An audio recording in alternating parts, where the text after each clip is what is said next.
जण भिक्षा वाढ म्हणून आवाज दिला आणि ब्रह्मदेव आपल्या पत्नीला म्हणजे सावित्रीला सांगितलं की सावित्री बाहेर कोण आलेला आहे जरा बघ।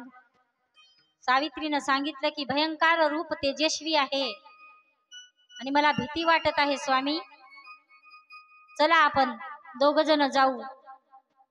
आणि दर्शन घेतलं, सांगितलं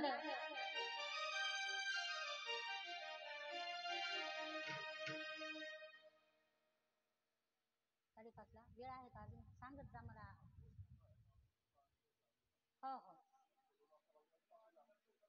बरं मला सांगत जा।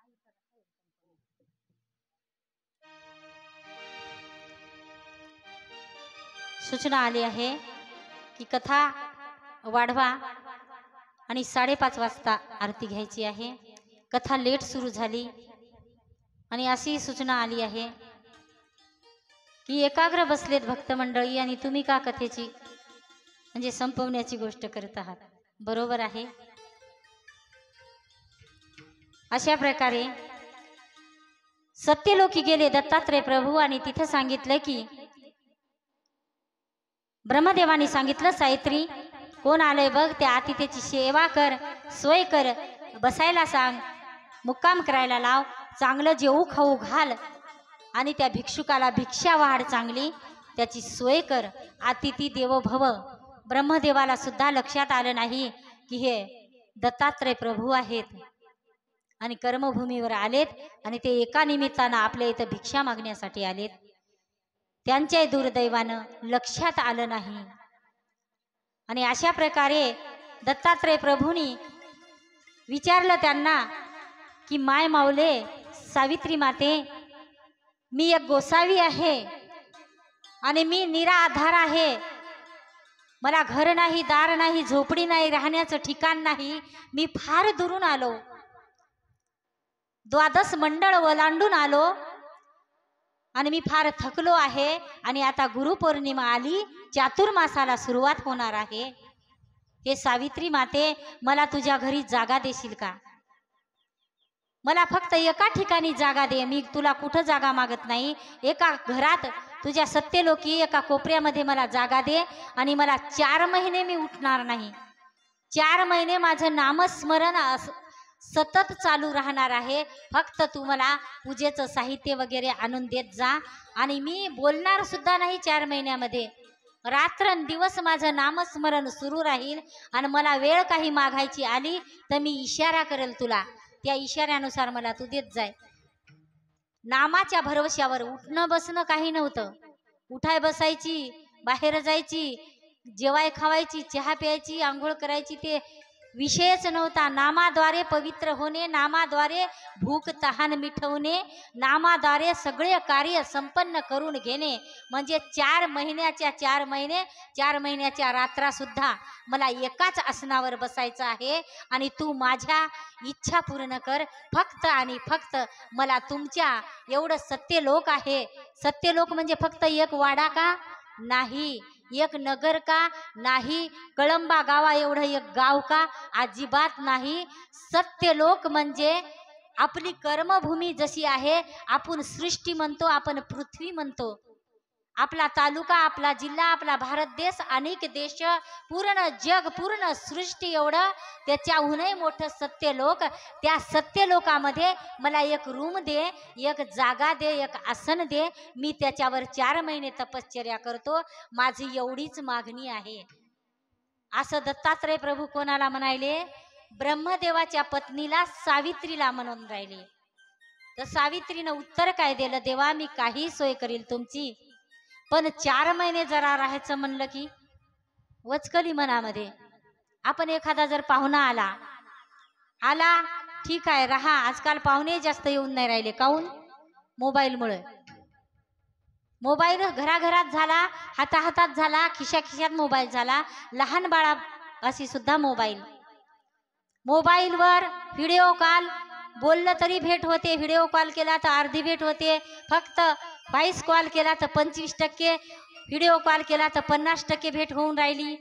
तर पाहुण्याच्या इथं जायचा काय तेवढा प्रश्न येईन, वास्तूला, लग्नाला, बारशाला, तेरशाला, कार्यक्रमाला, सोयरिकीला अर्जंट असलं तरच पाहुणे जाऊन राहिले, नाही तर पाहुण्याच्या इथं जाणं बंद झालं.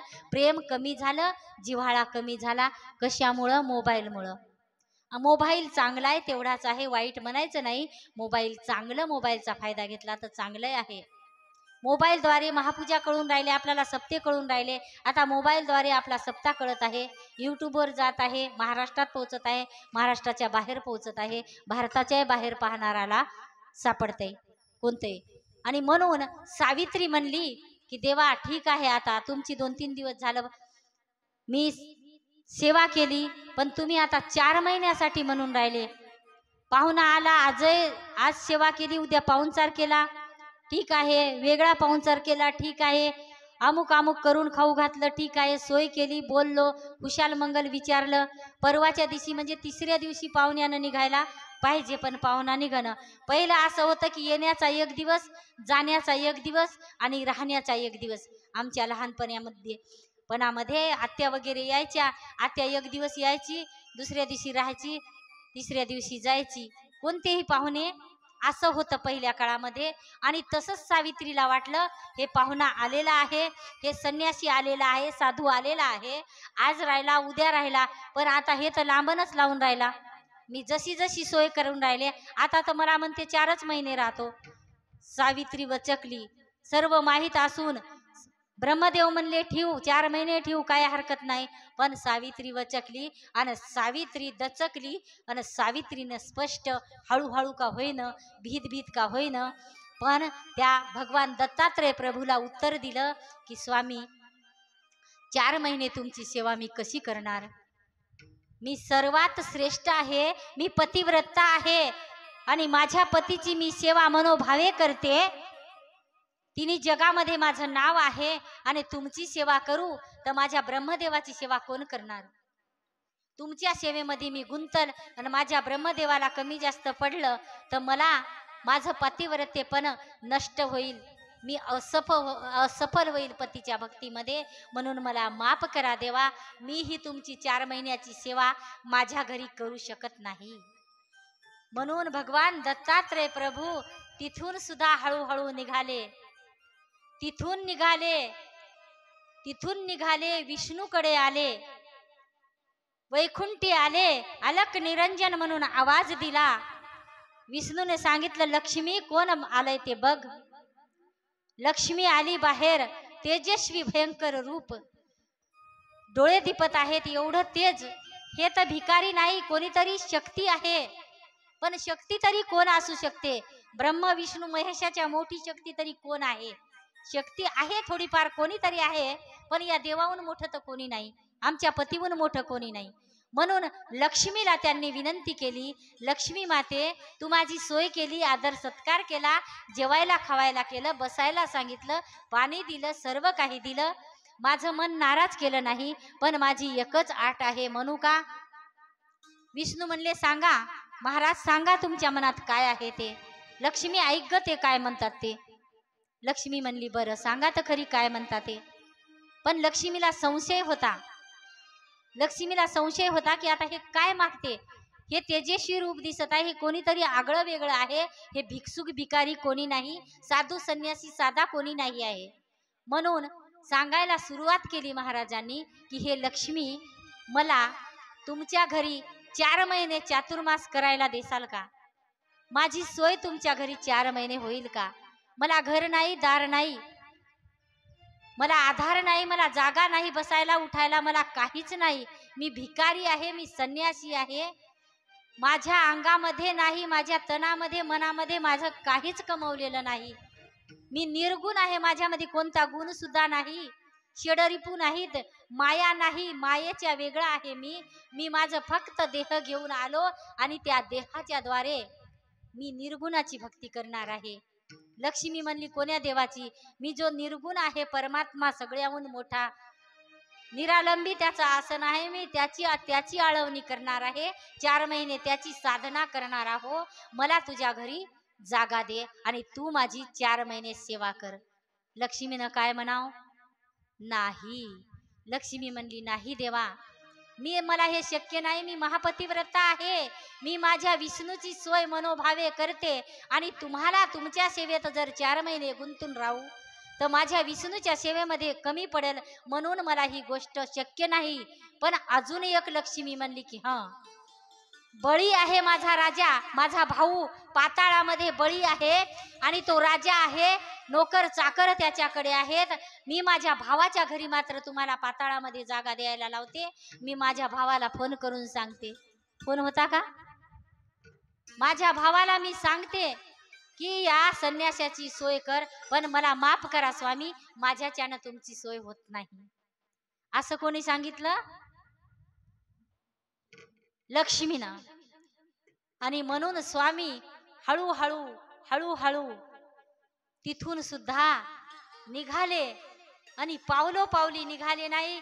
नाराज वाटलं नाही, दिलगिरी वाटली नाही, दुःख वाटलं नाही, काही वाटलं नाही. देव तर अंतर्यामी, देवाला मूळ कुठं जायचं होतं? पाहुणा आपल्या गावात येतो आणि जवळच कोणी नात्यात असलं तर पहिले त्या घरी उतरतो. पण बस स्टँडहून जर येता येता थोडं दूरच्या नात्यातलं कोण जर बोलवलं किंवा वाटलाच घर आहे बा, आपण त्या घरी जाऊ आणि मग जिथं मुकाम आहे तिथं नंतर जाऊ म्हणते की नाही पाहुणा? मग तसंच दत्तात्रय प्रभू म्हणले, आपण चाललो मेन बद्रिका आश्रमावर. 2 जण तपश्चर्या करीत आहे. त्यांनी 60 हजार वर्षे तपश्चर्या केली. त्याची तपश्चर्या फळाला आली दोघांची. आपल्याला तिथं ठाण मांडायचं आहे आणि या सगळ्या जीवांचा उद्धार करायचा आहे. पण या स्वतःला पतिव्रता ह्या सगळ्या देव्या म्हणतात. माझ्या मनचं काहीच नाही, या ग्रंथामध्ये सगळं आहे. आणि त्या स्वतःला पतिव्रता समजतात आणि त्यांचं मला बघू द्या, त्यांचा मनातला भाव बघू द्या आणि त्यांचं पतिव्रतेपण बघू द्या आणि नंतर मला पुढे जायचं तर आहेच. लक्ष्मीच्या इथून प्रभू परतले आणि पावलोपावली नाम घेत होते. आता दत्तात्रय महाराजांचं आपण नाम घेतो आणि ते कोणाचं नाम घेत असतील तर ते आनंद मालकाचं नाम, ज्याच्यापासून आला एक भाग, ते मेन भाग जे आहे. मगाशी म्हटलं विभूतीचा गोळा म्हणजे आनंद मालक, म्हणजे बारीक बारीक अंश पडले ते तुम्ही आम्ही, आणि मोठाले खडे पडले ते मोठाले देव देव्या. तर त्या मालकाचं नामस्मरण करत दत्तात्रय प्रभू तिथूनही परतले, खाली मान घालून परतले आणि त्यांचं बघितलं की कोणाचा भाव कसा आहे. पुन्हा कोणाकडे आले? लक्ष्मीकडे गेले, सत्यलोकी गेले, पुन्हा पार्वतीकडे आले, कैलासावर आले, महादेवाच्या कैलासावर आले. अलक निरंजन म्हणून हाक मारली आणि महादेवांनी सांगितलं, अगं पार्वती बाहेर कोण आले बघ. पार्वती गेली, धावून तर गेली. कोण अतिथी आलाय, मी त्याची सेवा कराव, त्याला भिक्षा वाढाव, त्याला जेवायला घालाव, त्याला बसायला सांगाव, हे भाव होता. अपमान अजिबात केला नाही. कारण ते काळच तसा होता, सत्व हरू न द्यायचा काळ होता. म्हणून पार्वती गेली आणि तेजस्वी असं रूप, भयंकर रूप, अनंत सूर्याचे तेज एका अंगची रोमा, अनंत सूर्य लज्जित झाले, काय वर्णू उपमा. हे सुद्धा भूपाळीत आहे की नाही? प्रमाण आहे की नाही? अनंत सूर्याचं तेज होतं त्या दत्तात्रय प्रभूच्या ज्योतीमध्ये म्हणा किंवा सगुण रूपामध्ये. आणि अनंत सूर्य, एक सूर्याकडे आपण बिना चष्म्याचं रिकाम्या डोळ्यानं सकाळी पाहू शकत नाही, दुपारी पाहू शकत नाही, उगवताना किंवा माळवताना पाहू शकू 15 मिनिटामध्ये, पण पूर्ण सूर्य वर जर आला तर आपण खुल्या डोळ्याने पाहू शकतो का त्या सूर्यामध्ये किती तेज आहे? तर अशा अनंत सूर्याचं तेज त्या दत्तात्रय प्रभूच्या एका अंगाची रोमा म्हणजे एका अंगाच्या केसाला होतं. एवढं तेज, एवढी तेजस्वी पार्वती होती, सामर्थ्यवान होती, शक्ती पचवणारी होती, सर्व काही पचवणारी होती. पार्वती सुद्धा महामाया होती.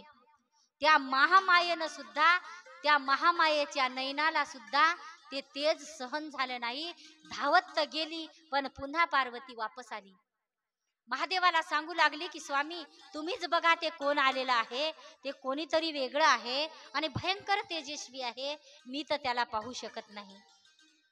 म्हणून महादेवाला पार्वतीनं दर्शनाला बाहेर अंगणात गोसावी उभा आहे आणि पार्वतीनं हाताला धरून महादेवाला नेले की बघा स्वामी, तुम्ही जे म्हणता कोण भिक्षुक आहे आणि त्याची सोय कर, मला ते दर्शन घ्यायला सुद्धा जवळ येऊ देत नाही, एवढं तेज, तर मी दर्शन तरी कसं घेऊ आणि आणून आसनावर तरी कसं बसू.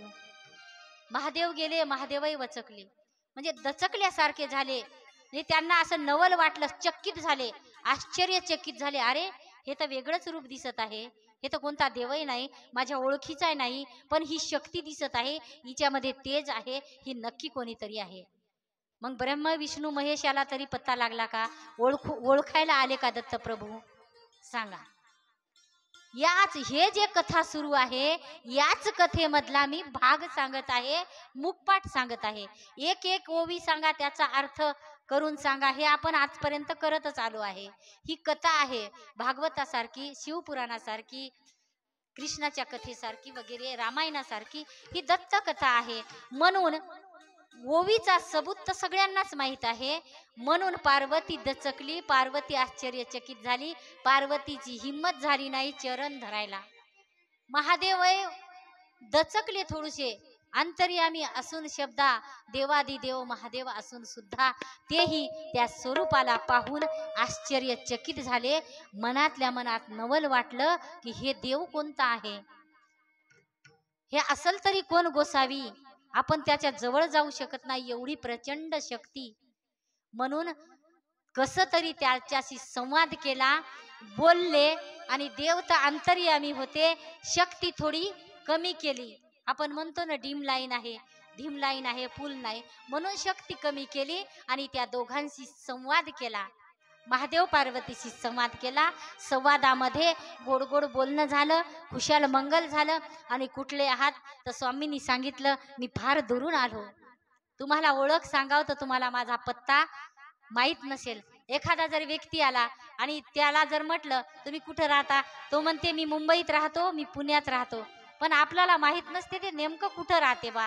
म्हणून महादेवानं पार्वतीनं असं पिछा करायचा सोडला आणि देवाला लक्षात आलं की माझा पत्ता सांगण्यात काही फायदा नाही आणि मी दुरून आलो म्हणले, ठीक आहे. पण देवानी त्यांच्या पुढे तीच अट टाकली. काय टाकली की मला 4 महिने तुमच्या घरात राहायचं आहे, तुमच्या कैलासावर मला 4 महिने राहायचं आहे आणि मला पार्वती मातेच्या हातानंच सेवा करून घ्यायची आहे. तुमचे जे गण गंधर्व, जे नंदी, तुमचे जे नोकर चाकर असतील, त्यांनी सेवा केलेली मला आवडणार नाही. आपल्या घरी जर पाहुणा आला तर आपण स्वतः सेवा करतो, तसंच दत्तात्रय भगवान दत्तात्रय प्रभू म्हणले की मला पार्वती मातेच्या हातची सेवा पाहिजे आणि 4 महिने मी तुमच्या इथं मुक्कामाला राहणार आहे. 4 महिने चातुर्मास करायचा, मला जाग्यावरला हलायचं नाही. कबूल आहे का सांगा? मला भिक्षा नको, मला झोळी नाही, मी सोबत काहीच आणलं नाही, मी वैराग्य आहे. फक्त तुम्हाला विचारायसाठी आलो की तुम्ही मला स्थान देसाल का? मग तसंच दत्तात्रय प्रभू आपल्याला विचारतात की तुम्ही गुरु करून घेतलाय, तुम्ही जे माझं नाम घेतलंय, मला ज्या नावानं आवाज द्यायचा ते नाम तुम्ही घेतलंय. मग अशी एक बाळ होता, मी म्हटलं बाबा हेच पाणी वाटायलेलाच होता, तूच आहे ना बाबा, तुझं नाव सांग रे. म्हटलं माझ्या जवळ जवळ राह, म्हणजे मी तुला आवाज देईल काम पडलं तर. ते म्हटलं हो. तसंच आपण दत्तात्रय प्रभूचं नाम विचारून घेतलं, नाव विचारून घेतलं. कशासाठी नाव विचारतंय माणूस? की पुन्हा आवाज द्यायचा, पुन्हा हका मारायच्या, पुन्हा त्याला बोलवून घ्यायचं, म्हणून आपण नाव विचारून घेतो. तसंच आपण गुरुदेवांकडून दत्तात्रय प्रभूचं नाम विचारून घेतो. एक नाम विचारून घेतलं का? नाही, 2, 3, 7. जसं एखादं गोडस बाळ असते, आपल्या आवडीचं, आपण खूप ज्याच्यावर प्रेम करतो त्याला अनेक नावानं आवाज देतो. पिंट्या, बाळा, बबल्या, अमुक तमुक. ईश्वरचं नाव वेगळंच नाही का, कारण त्याच्यावर खूप प्रेम करतो म्हणून त्याला अनेक नावांनी आवाज देतो. तसंच आपण भगवंतावर खूप प्रेम करतो म्हणून देवाचे अनेक नावं आहेत. हे दिगंबर हे दत्ता हे अवधूता, हे दिगंबर हे दत्ता हे अवधूता.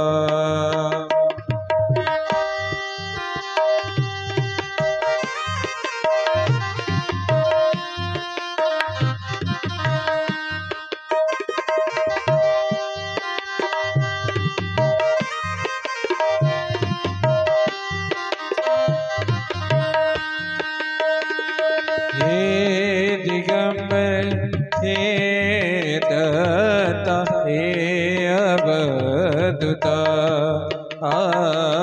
हे दिगंबर हे दत्ता हे अवधूता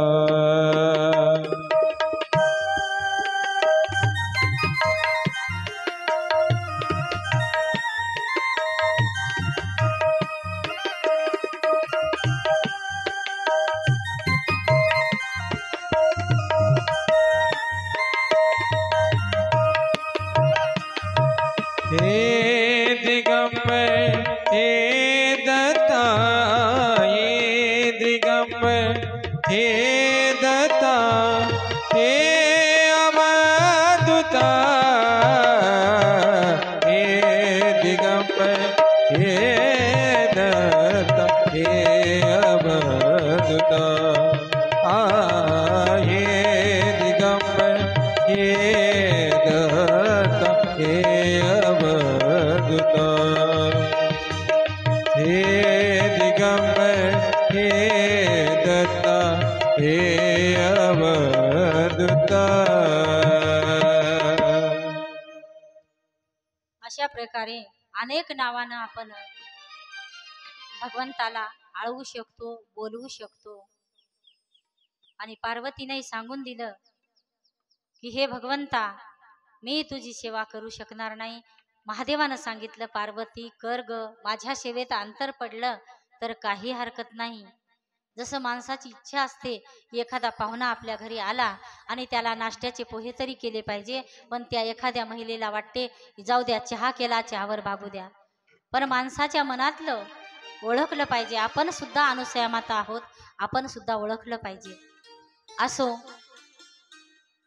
म्हणून पार्वतीनं नाईविलाजानं त्या मूर्तीला नाही म्हणून सांगितलं. आणि तेथूनही भगवान दत्तात्रय प्रभू कैलासावरूनही चालते झाले आणि निर्गुणाचं आनंद मालकाचं नामस्मरण करत करत बद्रिकावनी आले. बद्रिकावन कुठं आहे, माहूर कुठं आहे आपल्याला माहीत आहे. गिरनार पर्वत कुठं आहे आपल्याला सर्वांनाच माहीत आहे. गिरनार पर्वत जिथे दत्तात्रय प्रभूनं 10,000 वर्षे तपश्चर्या केली, ते गिरनार पर्वत आहे गुजरात मध्ये. जुनागड शहरामध्ये साईटला गिरनार पर्वत आहे. गिरनारला एकदा आवश्यक शक्य असेल त्यांनी जाऊन यावं. साक्षात दत्तात्रय प्रभूचा अनुभव मिळतो तिथे. आणि अशा प्रकारे बद्रिका आश्रम मगाशी सांगितलं उत्तराखंड मध्ये मंडल शहरापाशी आहे. बद्रीनाथ केदारनाथच्या टूर मध्ये बद्रिका आश्रमाला जायला काहीच हरकत नाही. आणि सोबत सोबत ते तीर्थ करून या. बद्रिका आश्रमाला दत्तात्रय प्रभू कशानं आले, हाती घोड्यानं आले का? त्यांच्यासोबत काहीच नव्हतं, कशाचंच काही नव्हतं त्यांना. तर 12 मंडळ ओलांडून आलो म्हणले. हे कोण विचारत आहे दत्तात्रय प्रभूला की राजा दलादनाचा आणि दत्तात्रय प्रभूचा मगाशीच इथपर्यंत कथेची लिंक आहे, लक्षात ठेवा. राजा हळूहळू विचारत आहे की स्वामी, तुम्ही जे कर्मभूमीवर आले ते कशासाठी आले? आता तर माझ्यासाठी इथं आले, पण तुम्ही याच्या आधी कर्मभूमीवर प्रगट होते, सगुण रूपात कर्मभूमीवर तुम्ही आहात, म्हणून तर मी तुमची तपश्चर्या केली. अनुसया मातेनं सगुण रूपात दत्तप्रभू किंवा आनंद प्रभू कर्मभूमीवर नाहीत म्हणून तपश्चर्या केली की निर्गुण आहेत त्याला पृथ्वीवर म्हणजे आपल्या कर्मभूमीवर बोलवायचं म्हणून केली. पण राजा दलादन तपश्चर्या याच्यासाठी केली की ते आहे सगुण रूप. आपण देवाची भक्ती काऊन करतो की नाही, दत्त महाराज आहे बा, नाही का? दत्त महाराज आहेत, कर्मभूमीवर दत्त महाराज आहेत. नाहीत म्हणल्यावर तर आपण भक्तीच केली नसती. त्यांचा पत्ताच माहीत नसला तर आपण भक्ती केली असती का? कोणाच्या घरी जर जायचं असेल, एखाद्या राजाच्या घरी जर जायचं असेल, एखाद्या कोणाच्या मोठ्या सावकाराच्या घरी बाहेरगावी जर जायचं असेल, तर आपण पहिले त्याचा पत्ता माहीत करून घेतो, त्याची ओळख करून घेतो, तेव्हा तिथपर्यंत पोहोचतो. तसंच मालकाचा पत्ता होता राजा दलादनाला की या कर्मभूमीवर आलेले आहेत सगुण रूपामध्ये, म्हणून सगळं विचारायला सुरुवात केली. म्हणून त्याचं उत्तर देऊन राहिले कोण? दत्तात्रय प्रभू कोणाला? राजा दलाधनाला, की असं असं झालं बा, मी कैलासावर गेलो, तिथून वापस आलो, वैकुंठावर गेलो, तिथून वापस आलो, सगळीकडे मला चातुर्मास करायला नाकारच मिळाला. म्हणून बद्रिका आश्रमाच्या वनामध्ये आले, काट्या कुट्याने आले. स्वामी काट्या कुटानं पैदल पैदल आले आणि आले तर ध्यानस्थ आश्रमाच्या झोपडीच्याही दूर ध्यानस्थ आत्री ऋषी दिसले त्यांना. दत्तात्रय प्रभूनं म्हटलं का हे ध्यानस्थ कोण ऋषी आहे गड्या? ते तर अंतर्यामी होते, त्यांनी ओळखलं. देवदत्त देवदत्त झाला, बोलणं झालं. माळ करता करता आत्री ऋषी बोलले, पुन्हा माळ करायला सुरुवात केली. माझं एवढं एवढं अनुष्ठान आहे, माझं संकल्पित अनुष्ठान आहे. ते अनुष्ठान आपल्यासारखं होतं का महिला मंडळ?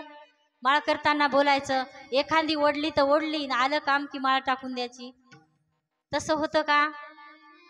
नाही.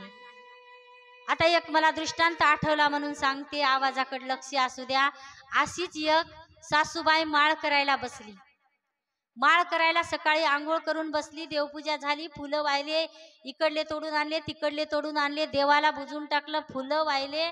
त्या घरवालीला एक फुलंही ठेवलं नाही, बिगीनच उठली, पदरात फुलं वाहिले, देवपूजा केली. सासू म्हणली सुनला, आता मी माळीला बसायले ग बाई, बोलू नको, मला बोलायचं नाही. बसली देवापाशी माळ करत. दत्ता प्रभू गुपित नाम आहे म्हणून सांगत नाही, दत्ता प्रभू.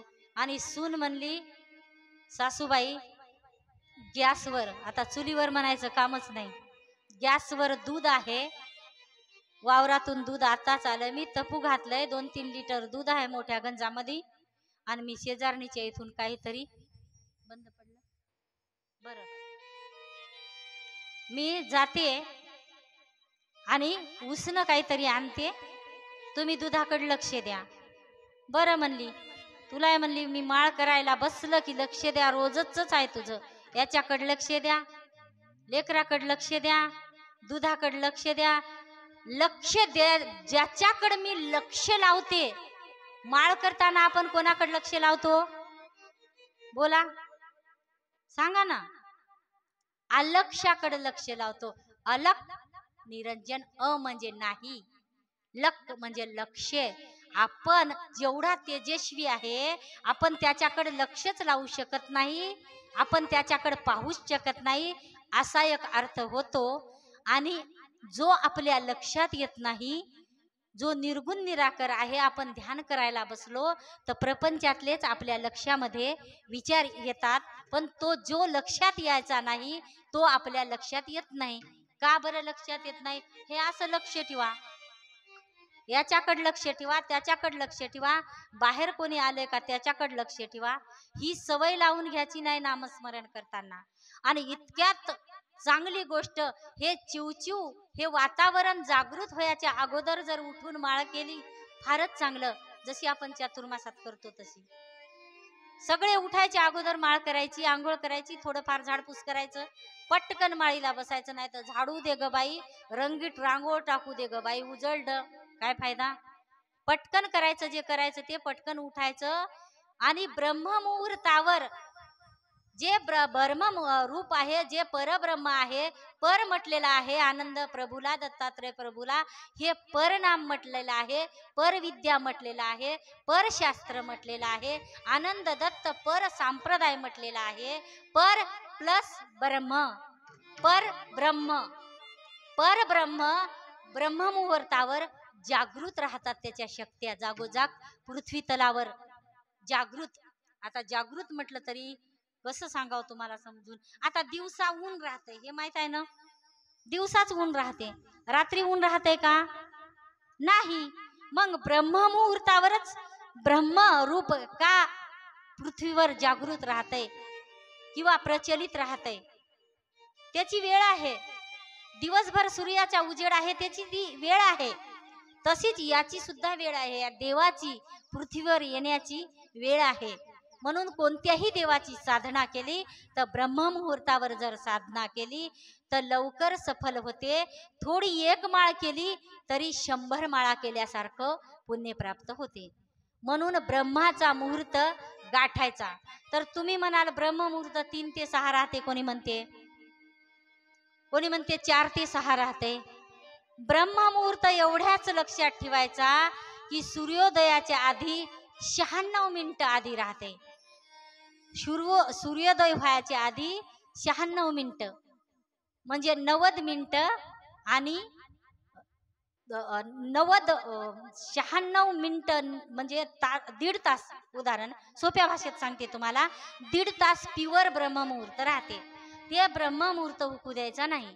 आता तुम्ही म्हणाल, आता म्हातारे माणसं सकाळी उठायचं, नित्यक्रमाला जायचं, हातपाय धुवायचे, 6 जागी हात म्हणजे अंग ओलं करायचं, चूळ भरायची, चेहरा ओला करायचा, हातपाय ओलं करायचे, एक आसन नेहमीचं घ्यायचं, अंथरुण बाजूला करायचं आणि त्या आसनावर नामस्मरण करत बसायचं.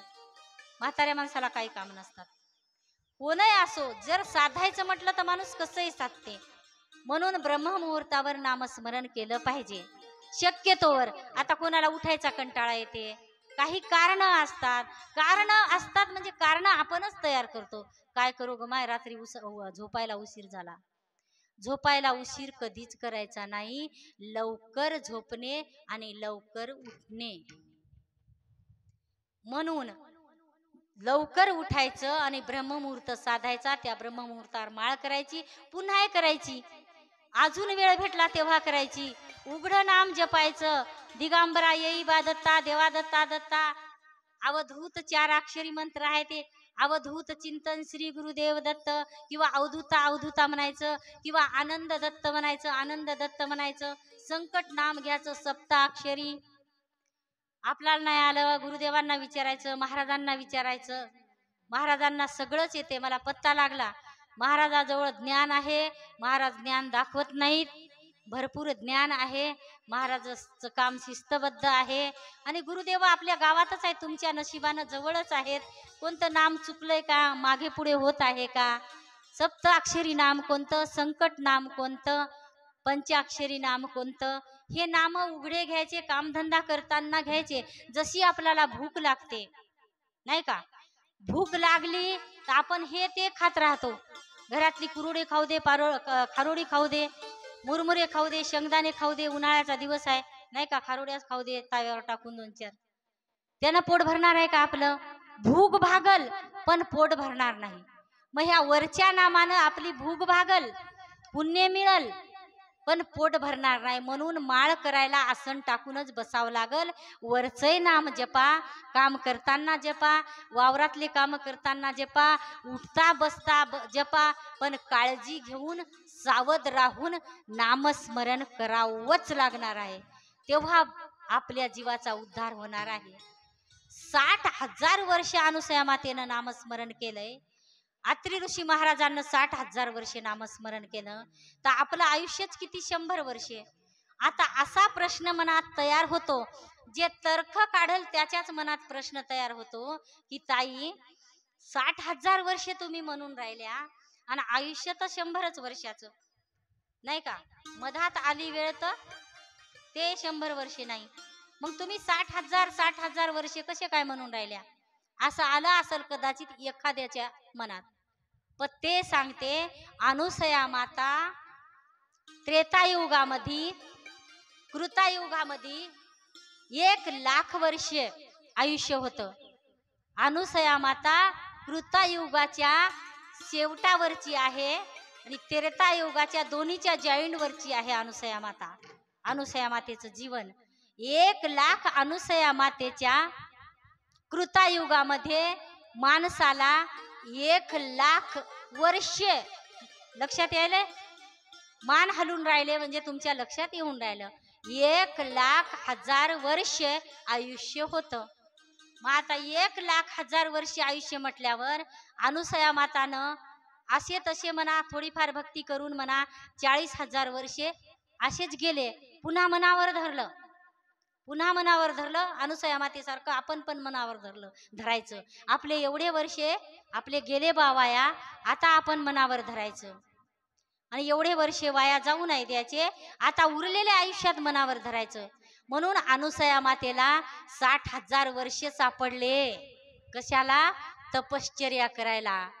काही आयुष्य माईचंही गेलं, तसंच आपलंही आयुष्य गेलं, पण आपलं जाऊ देऊ नका, कारण आपल्याला त्याचा सबूत सापडलाय. जे मालकाचा पत्ता सापडलाय सिद्धांताच्या या शास्त्राच्या निमित्तानं मायमाऊलीचा दत्तात्रय प्रभूचा पत्ता सापडलाय, म्हणून आपलं आयुष्य आपण वाया घालायचं नाही. म्हणून उद्यापासूनच नाम वाढवा, उठता बसता वाढवा, काम करताना वाढवा. याच्यामध्ये काही तुम्हाला त्रास होणार नाही. स्वयंपाक करताना, झाडू घेताना, फरशी पुसताना नाम घ्यायचं. माझा स्वतःचा अनुभव सांगते. आपण नाही करायचं, दुसऱ्याला सांगायचं बिलकुल अधिकार नाही. आपण स्वतः करून दुसऱ्याला सांगायचं. आनंद दत्त बोल रे, अवधूत बोल रे, आनंद दत्त बोल रे, दूत बोल रे, आनंद दत्त बोल रे, अवधूत बोल रे, आनंद दत्त बोल रे, अवधूत बोल रे.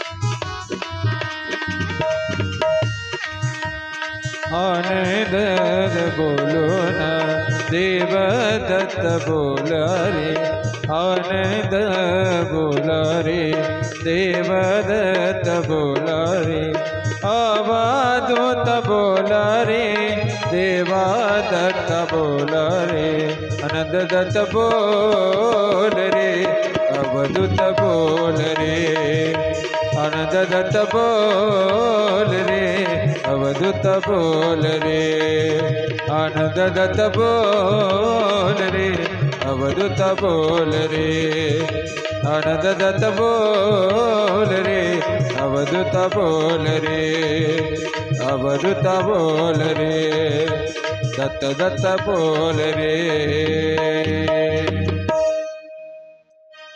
श्री गुरुदेव दत्त अवधूत चिंतन. आनंद बोला, दत्त बोल, कोणतंही नाम घ्या, पण घ्या. आणि दत्तात्रय प्रभू अत्री ऋषी पाशी आले. बद्रिका वनामध्ये अत्री ऋषी साधना करत होते. कोणाची साधना करत होते आणि साधनेच्या द्वारे कोणाला बोलवत होते? त्याच मालकाला बोलवत होते. आणि अत्री ऋषी पाशी तेच स्वरूप आलं. अत्री ऋषीला विचारलं, बोलणं झालं आणि अत्री ऋषीने सांगितलं की महाराज जा, माझी पत्नी आहे, अनुसया नाम आहे तिचं, आणि अमुक अमुक दिशेनं जा, तुम्हाला झोपडी मिळेल आणि त्या झोपडीमध्ये जा, तुम्हाला जेवण करून खाऊ घालील. आणि अनुसया माझी पत्नी अशी आहे की इकडून साळ पेरत नेते आणि तिकडून साळ कापत आणते. साळ म्हणजे भाताचं पीक, तांदूळाचं पीक. अशी अनुसया सामर्थ्यवान होती की इकडून साळ पेरत नेत होती, तिकडून साळ कापत आणत होती, लगेच साळ बडवत होती, कांडत होती, तांदूळ करत होती, पाखडत होती आणि कोरं भोजन त्या अतिथीला गोड भात करून जेवू घालायची, खिचडी करून जेवू घालायची. एवढं पवित्र होतं अनुसया मातेमध्ये. म्हणून अत्रेय ऋषीला माहित होतं की माझी पत्नी जे सती अनुसया आहे या अतिथीला वापस जाऊ देणार नाही, 4-2 दिवस ठेवून घेईल आणि जेवू खाऊ घालील. म्हणून महाराज तुम्ही त्या दिशेने जा आणि जेवण खावण करा, आराम करा, मी माझी साधना झाली की माझ्या झोपडीत मी येतो, असं म्हणून अत्री ऋषींनी सांगितलं. त्याचप्रमाणे ते जे गोसाव्याचं रूप होतं दत्त मालकाचं, अनुसया मातेच्या झोपडीकडे वळलं आणि अनुसया मातेचं स्वरूप पाहून ते रूप प्रसन्न झालं. अनुसया माता सौभाग्यवती, महापतिव्रता, पातळ हिरवगार नेसलेला आहे, चोळी हिरवी घातलेली आहे, मोठं चंद्रकोरीच्या आकाराचं कुंकू लावलेलं आहे आणि हास्य असं तेजस्वी चेहऱ्यावर हास्य आहे. आणि ते स्वरूप ते स्वामीजी गेले अनुसया मातेकडे आणि अलक निरंजन म्हणून हाक मारली. आणि त्या अनुसया मातेला, ज्या अनुसया मातेला अनंत ब्रह्मांड ओलांडून जे रूप भेटायला आलं ते रूपही तिथं धन्य झालं. आणि माता अनुसया सुद्धा धन्य झाली. असं ते रूप, मातेचं रूप पाहिलं आणि महाराज माय माऊलीचं रूप पाहून, ते सुंदर असं सुवासिनीचं रूप पाहून महाराज मनामध्ये आनंदित झाले.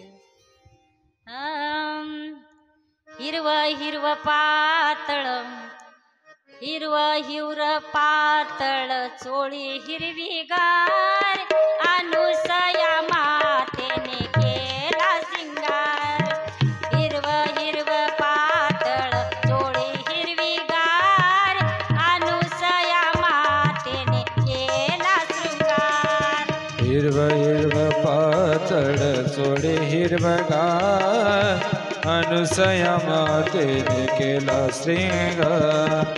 हिरव हिरव पातळ चोळी हिरवीदार, अनुसया मातेने केला श्रृंगार. हिरव हिरव पातळ चोळी हिरवीगार, अनुसया मातेने केला शृंगार.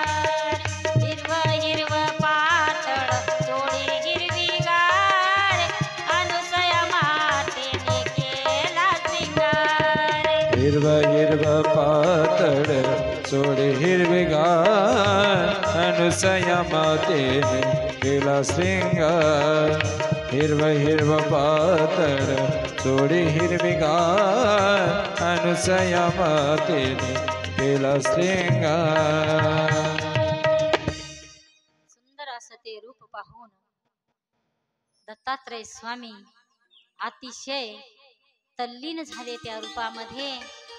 आणि ज्या माय माऊलीनं, ज्या महामायेनं तपश्चर्या केली आणि आनंद प्रभूनं मला जिच्यासाठी 7 नाम भक्ती ज्ञान वैराग्य, भक्ती ज्ञान वैराग्य 3 झाले आणि 7 नाम घेऊन फार दुरून निरालंब सृष्टीवरून मला ज्या मालकानं, आनंद मालकानं जिच्यासाठी पाठवलं ती हीच शक्ती आहे. म्हणून प्रभू देहभान विसरून गेले आणि माता सुद्धा प्रसन्न झाली. शक्तिवान ते रूप. आणि मातेला वाटलं की हे रूप कोण आहे. घडीभर माता म्हणजे आपण जसं कोणी भेटलं की आपण जसं म्हणतो, कोणी म्हणते मला ओळखलं का, आपण म्हणतो ना पाहिल्यासारखं वाटत आहे, पण ओळख नीट लक्षात येत नाही. माय माऊलीला खून सापडली पण नीट ओळख लक्षात आली नाही. म्हणून मालकानी भिक्षा मागितली आणि माय माऊली म्हणली, भिक्षा काय मागता स्वामीजी, बसा. बैसकार केला आणि स्वामींना बसवलं आसनावर आणि दोघाचा संवाद सुरू झाला. आणि हे कोण सांगत आहे, ही जी कथा कोण कोणाला सांगत आहे, आपण मूळ कथेवर येऊ. राजा दलादनाला दत्तात्रय स्वामी सांगत आहे की मी अशा अशा प्रकारचा एवढे भुवन हिंडून आलो बा आणि शेवटी बद्रिका आश्रमावर आलो. म्हणून दत्तात्रय प्रभूला राजा दलादन सांगत आहेत. अशा प्रकारे माय माऊली म्हणली, स्वामी मला उसण्यासारखं विचारू नका. करतं का माय, घेतं का माय, देतं का माय, मी तुझ्या इथं राहू का माय, असं म्हणू नका. स्वामी म्हणली, तुम्ही हे काय विचारायले उसनं, मला आज्ञा करा. प्रत्येक शब्दांची तुमची मी आज्ञा झेलील म्हणली. काय तुमच्या मनात सांगा. माय माऊली म्हणला, कठीण आहे, कितीही कठीण असू द्या म्हणली, मी करायला तयार आहे. मला फक्त 4 महिने तुझ्या घरामध्ये म्हणले, तुझ्या तळहातावर अजिबात म्हणले नाही बरं का. माय माऊले 4 महिने चातुर्मास मला तुझ्या घरामध्ये करायचं आहे आणि ते तुला शक्य होईल तर बघ. आज्ञा काय करता असं काय विचारता? माऊली म्हणली, स्वामीजी तुम्ही बिनफिकीर 4 महिने चातुर्मास माझ्या घरातल्या आसनावर नाही, माझ्या तळ हातावर करा. 4 महिने हालता येणार नाही, डुलता येणार नाही. स्वामीजी म्हणली, मी तपश्चर्या केलेली आहे आणि मी तपाच्या नामाच्या शक्तीवर जगलेली आहे. मला ना खाण्याची, ना पिण्याची, ना बाहेर जाण्याची काहीच इच्छा उरलेली नाही. मी त्या नामामध्ये तल्लीन झाले, अशी तरी तल्लीन आहे. आणि तुम्हाला तळ हातावर घेऊन 4 महिने तुमच्या बरोबर माझंही नाम होईल, माझी तपश्चर्या होईल. म्हणून जसं पेशंटला डॉक्टर सांगते की अमुक अमुक तू खाय, तू पावभर तूप खाय, तुझी तब्येत चांगली होईल, तर पेशंटला ते आवडतेच. डॉक्टरनं सांगावं आणि पेशंटला आवडावं. तसंच हे निर्गुण डॉक्टर अनुसया मातेच्या घरी आला आणि त्यानं सांगितलं की मला तुझ्याच जवळ बसून साधना करणार आहे. अनुसया माता म्हणली, तुम्ही कोणाची करता? ते म्हणला, मी एका निर्गुणाची. मग ती म्हणली, मी पण निर्गुणाचीच करते. मग आपण तर गुरुबंधूच झालो. मग दत्तात्रय प्रभूचा सबूत आहे. बऱ्याच ठिकाणी दत्तात्रय प्रभून शास्त्रामध्ये, सिद्धांतामध्ये लिहून ठेवलेलं आहे की मी गुरु देव कोणी नाही, मी तुमचा गुरुबंधू आहे. तुमचा आणि माझा देव एकच. मी गुरु आहे निमित्ताला तुमचा, पण मी एक साधा तुमच्यावानीच आहे. कारण आपण दोघं धावा एकाचाच करतो. गुरु माझा मी गुरुचा, दोघाला धावा एकाचा. गुरु माझा मी गुरुचा, दोघाला धावा एकाचा. गुरु माझा मी गुरुचा, दोघाला धावा एकाचा. गुरु माझा मी गुरुचा, दोघाला धावा एकाचा. गुरु माझा मी गुरुचा, दोघाला धावा एकाचा. गुरु माझा मी गुरुचा, दोघाला धावा एकाचा. मी गुरुचा, दोघाला धावा एकाचा. गुरु माझा मी गुरुचा, दोघाला धावा एकाचा. दोघाला धावा एकाचा, दोघाला धावा एकाचा. दोघाला धावा एकाचा, दोघाला धावा एकाचा. दोघाला धावा एकाचा, दोघाला धावा एकाचा. दोघाला धावा एकाचा, दोघाला धावा एकाचा. गुरु माझा मी गुरुचा, दोघाला धावा एकाचा. गुरु माझा मी गुरुचा, दोघाला धावा एकाचा. गुरु माझा मी गुरुचा, दोघाला धावा एकाचा. गुरु माझा मी गुरुचा, दोघाला धावा एकाचा. माझा मी गुरुचा, दोघाला धावा एकाचा.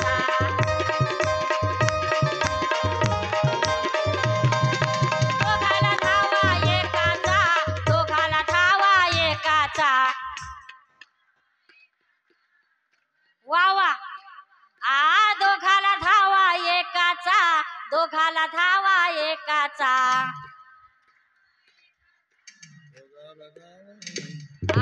गुरु माझा मी गुरुचा, दोघाला धावा एकाचा.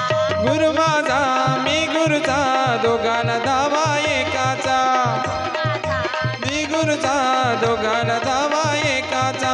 गुरु माझा मी गुरुचा, दोघाला धावा एकाचा. गुरु माझा मी गुरुचा, दोघाला धावा एकाचा. दोघाला धावा एकाचा, दोघाला धावा एकाचा. दोघाला धावा एकाचा, दोघाला धावा एकाचा. दोघाला धावा एकाचा, त्या दोघाला धावा एकाचा. दोघाला धावा एकाचा, हो दोघाला धावा एकाचा. माझा मी गुरुचा, दोघाला धावा एकाचा. गुरु माझा मी गुरुचा, दोघाला धावा एकाचा. गुरु माझा मी गुरुचा, दोघाला धावा एकाचा. गुरु माझा मी गुरुचा, दोघाला धावा एकाचा. दोघाला धावा एकाचा, दोघाला धावा एकाचा. असा मनातून धावा केला पाहिजे. बघा, मला माहित होतं की यांचे आवाज खूपच चांगले आहे. मागच्याच वेळेस म्हटलं होतं. नाही तर दुसऱ्या गावानं म्हणा म्हणा म्हणा इशारा केला बरोबर आवाज निघाला. आणि उत्सुक गाव आहे, एकनिष्ठ गाव आहे. असो, अशा प्रकारे आपल्याला कोणी गुरुबंधू भेटला कुठं? तुमचे गुरु कोणते हो? आमचे गुरु हे दत्त मार्गी. तुमचे गुरु? आमचे गुरु हे. किती जीव येत आहे.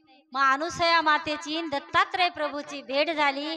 दोघांच्या संवादातून कळून आलं की दोघांनाही धावा एकाचाच आहे.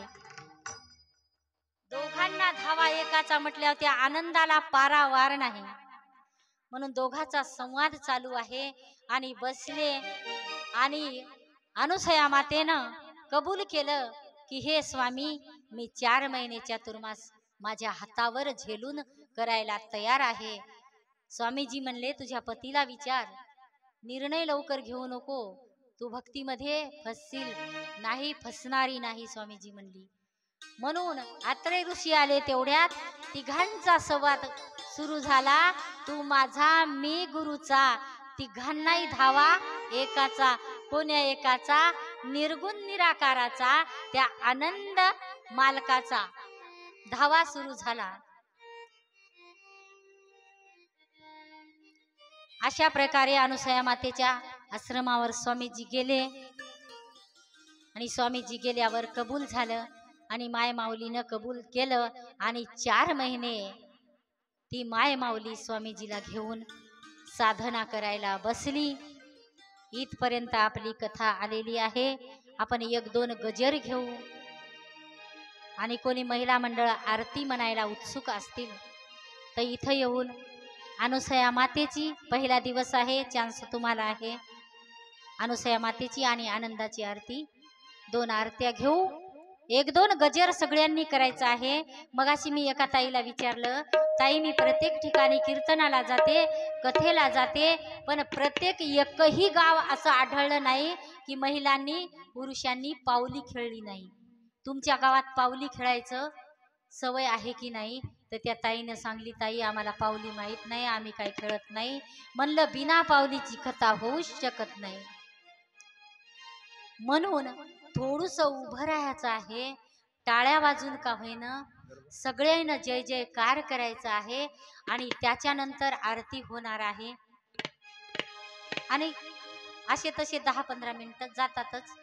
1 गजर 1-2 गजर घेऊ. सगळ्यांनी उभी राहा. आणि 1 पावलीची चाल म्हणणार आहेत आमचे दिनेश भाऊ, किंवा मी म्हणे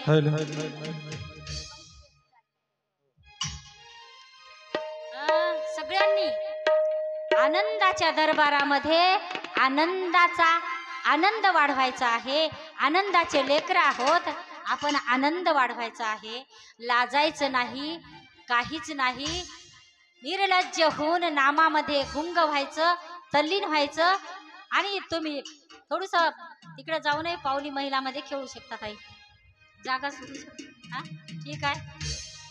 आणि 1 पावली खेळायच्या आधी छोटासा दृष्टांत सांगते मी, छोटासा बर का.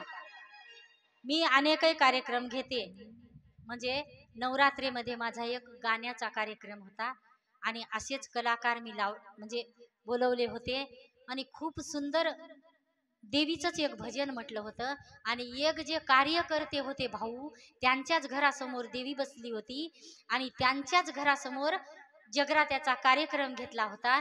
आणि महिला उत्सुक झाल्या की ताई आम्ही पावली खेळणार आहोत, आम्ही थोडंफार नृत्य, भगवंताच्या दरबारामध्ये शास्त्रामध्ये नृत्य आणि गायन सांगलेलंच आहे, आम्ही नृत्य करणार आहे. इशारे येत होते, नृत्याची चाल म्हणा ताई. म्हणून मी पंकिडा रे पंकिडा ही म्हणजे गाणंच देवीचं म्हटलं होतं. आणि त्याच्यामध्ये महिला नृत्य करू लागल्या, म्हणजे आनंद लुटू लागल्या. आणि त्याच कार्यकर्त्या भाऊची एक, मी तिला नात्यानं वहिनी म्हणत होते, तिला भाऊ म्हणत होते. आणि त्याच ताईला त्याच कार्यकर्त्यांनी आता पावली महिला खेळतात, ताई पावली खेळायला लावतात. पावलीची चाल म्युझिक मध्ये ऐकायला याले की इशारा केला, चल उठ. घर जवळच होतं, पावली खेळायची नाही. उठली बिचारी, गेली. एवढी उत्साही होती ती, उठली चालली गेली. बाकीच्या महिलांनी पावली खेळली. कामून तर तिच्या पतीला आवडत नव्हतं देवाच्या दरबारामध्ये पावली खेळलेली. आणि मग कार्यक्रम चांगला झाला, सक्सेस झाला, फुल गर्दी. देवीचा जगराता होता, तोच स्वतः कार्यकर्ता होता मुख्य, आणि त्यानंच कार्यक्रम ठेवला होता. मी त्याला भाऊ मानत होते. आणि त्याच्याच बायकोला उद्या निरोप दिला की ताईला सांग आरतीला आल्यावर की ताई कालचा कार्यक्रम फार चांगला झाला. आणि तिनं सांगितलं की तुमच्या भावानं सांगितलं की कालचा कार्यक्रम फार चांगला झाला, फार रंग आला. मी म्हटलं वहिनी माझ्या भावाला तुम्ही पण सांगा की मी एक कोणाची तरी पत्नी आहे, माझ्या नवऱ्याची मला परवानगी आहे पावली खेळायला लावायला. आणि इतर बाया होत्या त्याही पत्न्याच होत्या, त्यांनाही परवानगी होती देवाच्या दरबारामध्ये पावली खेळायला. म्हणून कार्यक्रम चांगला झाला, सक्सेस झाला. आणि कुठे महिलांनीच कार्यक्रम सक्सेस होते, महिलाची संख्या कुठेही जास्तच असते.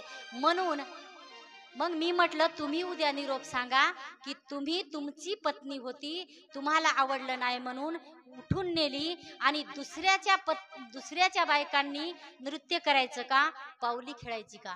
त्या दुसऱ्याच्या पत्न्यांनी पावली खेळली म्हणून रंग आला. आणि मी एक दुसऱ्याचीच पत्नी आहे, मी गाणं गाऊ मी सुद्धा पावली खेळली म्हणून तुमच्या देवी पसल्या कार्यक्रमाला रंग आला, उत्साह आला. माझा पण निरोप तुम्ही सांगा. आणि तुमचं चुकलं दादा, तुम्ही पत्नीला उठून नेलं, हे तुमचं चुकलं, हे पण माझा निरोप माझ्या भावाला सांगा. म्हणून असा कोणाच्या मनामध्ये देवाच्या दरबारामध्ये जर वाईट विचार किंवा काही विचार येत असेल तर ते गाव आनंदामध्ये किंवा भक्ती मार्गामध्ये पुढे जाऊ शकत नाही. म्हणून दत्त महाराजाचा, आनंद महाराजाचा हे उत्सव आहे. आनंदाचे लेकर आहोत, आनंदानं पावली खेळायची आहे. त्याच्या नामावर फक्त पावलं टाकायची आहेत, बाकी काहीही करायचं नाही. तुम्ही जर पावली खेळली नाही तर मला कथा केल्यासारखं वाटणार नाही आणि माझी कथा एकदम पॉवरफुल होणार नाही, याची मी खात्री देते. म्हणून सगळ्यांनी गोल जमा, जागच्या जागी जमा. जसं डुलता आलं तसं डुलायचं आहे, तसं तल्लीन व्हायचं आहे.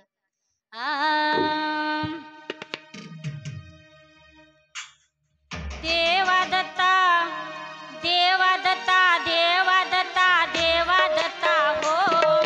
देवा दत्ता, देवा दत्ता, देवा दत्ता हो.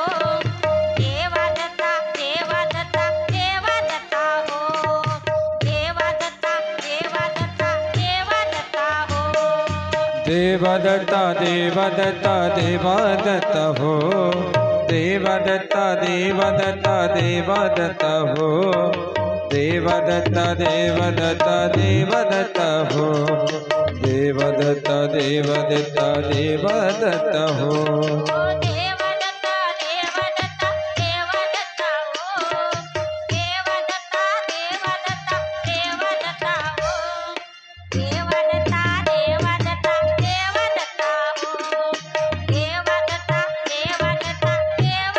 दत्ता, देवा दत्ता हो. देवा दत्ता, देवा दत्ता, देवा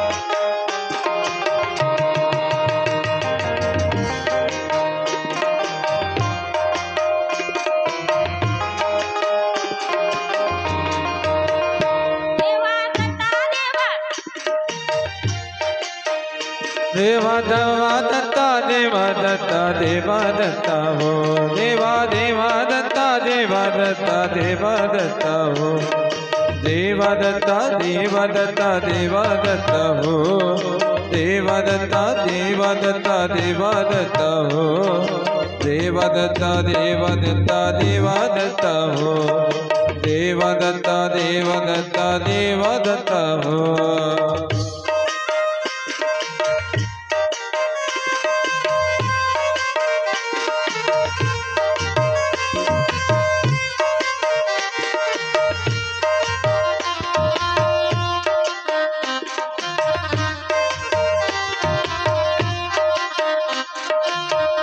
देवा दत्ता दत्ता, देवा दत्ता, देवा दत्ता हो.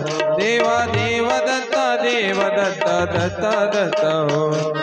देवा दत्ता, देवा दत्ता, देवदत्ता देवदत्ता देवदत्ता हो देवदत्ता देवदत्ता देवदत्ता हो देवदत्ता देवदत्ता देवदत्ता हो देवदत्ता देवदत्ता देवदत्ता हो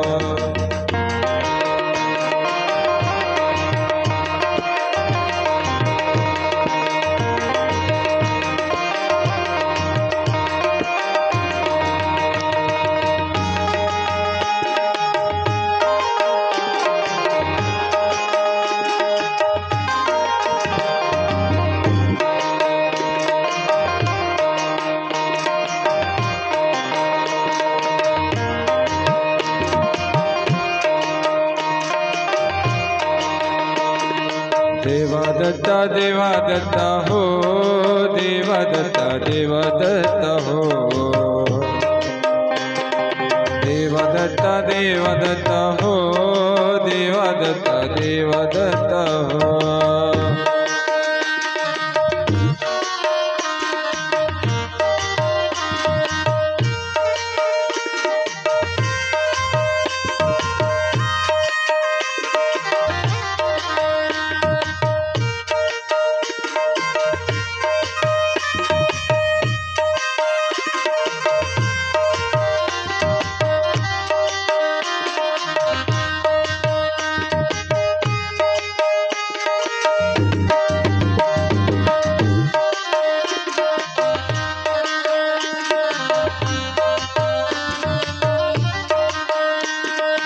देवदत्ता देवदत्ता हो देवदत्ता देवदत्ता हो देवदत्ता देवदत्ता हो देवदत्ता देवदत्ता हो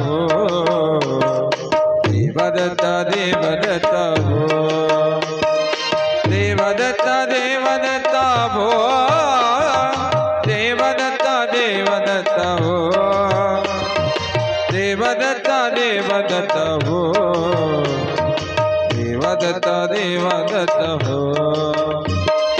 देवदत्ता देवदत्ता देवदत्ता देवदत्ता हो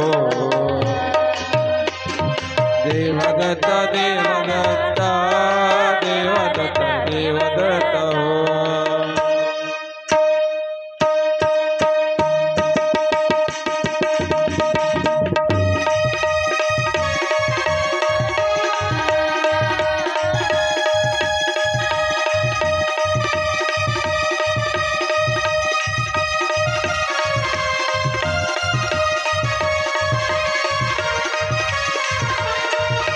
देवदत्ता देवदत्ता देवदत्ता दत्ता हो देवदत्ता देवदत्ता देवदत्ता दत्ता हो देवदत्ता देवता हो देवदत्ता देवदत्ता देवदत्ता दत्ता हो देवदत्ता देवदत्ता देवदत्ता दत्ता हो देवदत्ता दत्ता हो देवदत्ता दत्ता हो